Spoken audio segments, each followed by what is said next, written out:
Hello everybody, this is Mary with Orion's Corner, and I'm finally back on the scene with another video on how to make a really cool statement necklace that's just fairly easy and inexpensive, I believe.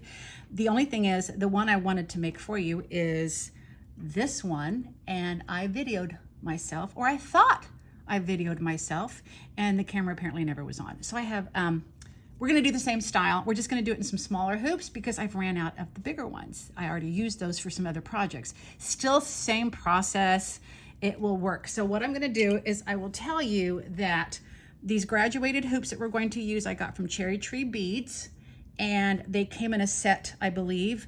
The original necklace that you see in the picture, I think had 5 centimeters, 4 and 3 for those sizes. 5, 4, and 3. Okay, and that's what, there we go, 5, 4, and 3. This one I'm going to be using 4, 3, and 2, and then this little one at the top is a 1 or 10 millimeters, okay? I'm still going to use a fairly large, thick jump ring on the top to hold my chain. The original necklace is a 30-inch long chained necklace and doesn't need a clasp. But I'm debating on putting a clasp on this one since it's not gonna be as long because it's not as big. So I think I'm gonna do 26 inches. I've been using wire that is 20 gauge. I'm about out, but it is gold colored brass wire. I also got that at Cherry Tree Beads. 20 gauge, 20 gauge. I would not use, you could probably use 22, but I definitely wouldn't go 24. I think that's gonna be too thin and not strong enough. And the chain I'm using is a cable chain that I got from Michael's in 3 millimeter gold cable chain. So for the other one, I had just used a small jump ring. Actually, I used a big one. And I was gonna do that here, but if I don't think a 26 inch will go around somebody's head, especially if they have a beehive hairdo on, we're gonna have to do something else. So let me go ahead and measure out what 26 inches should be. And I can see if it will go over my head. But like I said, you can always add a clasp if you need to. So this is, that's almost. So here we are. I'm gonna measure it. Now you probably can't see that very well, but that is 26 inches because that's 13, 13. And yeah, that's gonna need a clasp. So, but I think that would be better for the size. So that's what we're gonna do. If you do the bigger ones, if you find that you can get some bigger hoops, I would do 30 inches. I think it's a cool statement piece that lands at a nice level. So that being said, I'm gonna have to get a lobster claw clasp out here in a second, but let me show you how to at least get this part going, then you can make decisions after that. You only need about 3 inches of your wire. Don't cheat it though and go any less, just because it's kind of nice to have a little bit less or easier to wrap around. But what we are going to do is we are going to accomplish this wrapping around those hoops. I do a lot of beading, but we're gonna do hoops. So what I want is I want them to stack like this and not on top of each other. I don't want them layered. I want them to be stacking like that. And I've discovered the easiest way to do this, to get it started, because that's the biggest pain in the Bahuda, is to kind of get a hook going first, but do not close the hook up. Because if you close it up too soon, you might close it up and make it too tight, and then you can't get everything else around. Okay, so let me kind of flatten it out. So here we go. Okay, there's my first hook. Now I'm gonna wrap this baby 4 times around, kind of leaving it on the table for that first round. Then I'm gonna have to lift it up, and we're gonna have to get it back under. And that being said, I think this is gonna be easier. Okay, so far so good. It's still laying how I want it to lay. Get this baby back in there. Get my wire.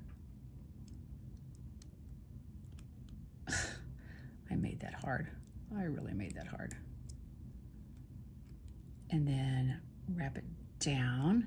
And at some point, see, I almost pulled it too tight, because it's pulling on me now at the top. So I'm going to loosen it up a little bit.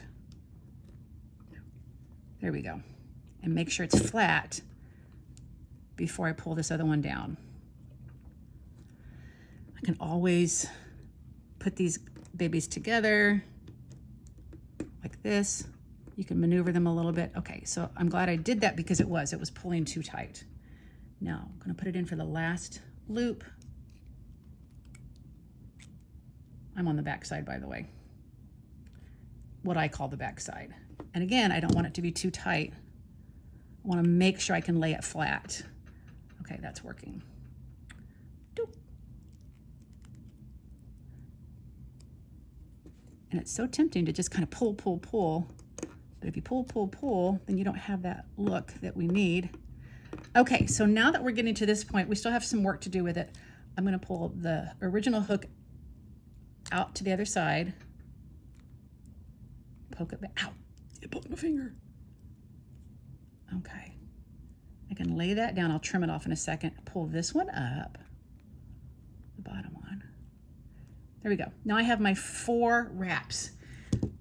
Push it down a little bit, squeeze them together a little bit, make sure they are exactly where I want them. And that first one is not over as like I would like for it to be. So I'm gonna pull it out and I'm gonna pull it back out and pull it down tighter. Okay, and I may or may not trim that one. Okay, still not done. And the last one, I think I'm good to go. So I'm going to trim this last one up there. Doesn't really, I mean, you don't want it to look sloppy in the back, but perfection is probably not needed in the back. I think I'm going to trim the original piece that I came around with. No, 1, 2, 3, 4. No, I'm not. I'm gonna just kind of squeeze it together back here in the back side. Just kind of move that around a bit more. So here we go. We have our 4 wraps around that. Ta-da! So taking the chain that I have pre-cut. Nope, sorry, I'm ahead of myself. Gotta put the jump ring on. Your nice, thick gauged jump ring so it holds it well. And mercy. Hope I can get it through there. I don't know if I opened it up enough. I didn't. Let's try this again.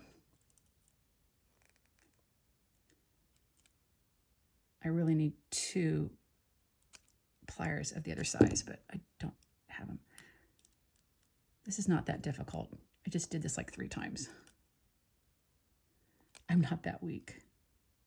Mercy. Apparently I've got one that needs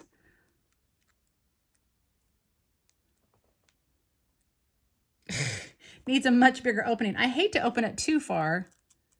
Look at that. This has got to be the hardest one I've done yet. Oh my gosh. Huh. Let's see if I can get it closed now. Now see, I put a little boo-boo on it. See if I can get it back on here.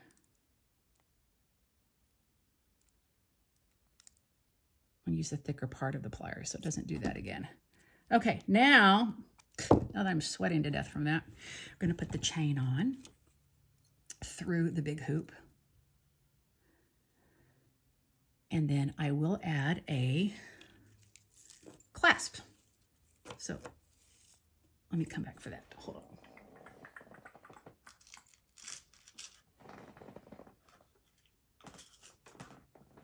Okay. I'm just going to add another jump ring. So when you do the clasp, you have something for the lobster clasp. This is just about, well, that's a pretty big one. It's about 8 millimeters. Find out where that baby opens. See, I can do it with my hands. That's how thin that one is. But it's okay. Put it in there. So easy to do. Voila. Those met up almost perfect. And then my lobster clasp 4. Good. It's doing the right side. I like to do the lobster clasps on the right side. I know that's leaning towards people who are right-handed. But I also could put a magnetic clasp on it, but I don't think I have any in gold.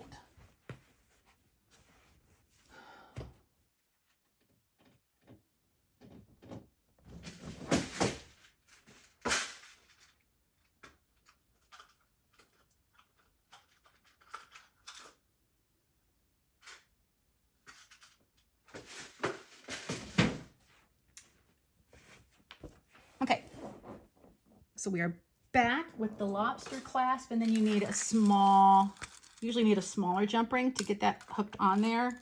I'm looking for one here that's probably 4 millimeters in size. If my fingers can get it out. You know what, I have one sitting there right in front of me. I didn't even notice it right there. Okay. Maybe, yeah, 4-ish, give or take, because it's wide open. Add that there. Hope you can see this, at least the recording's still on.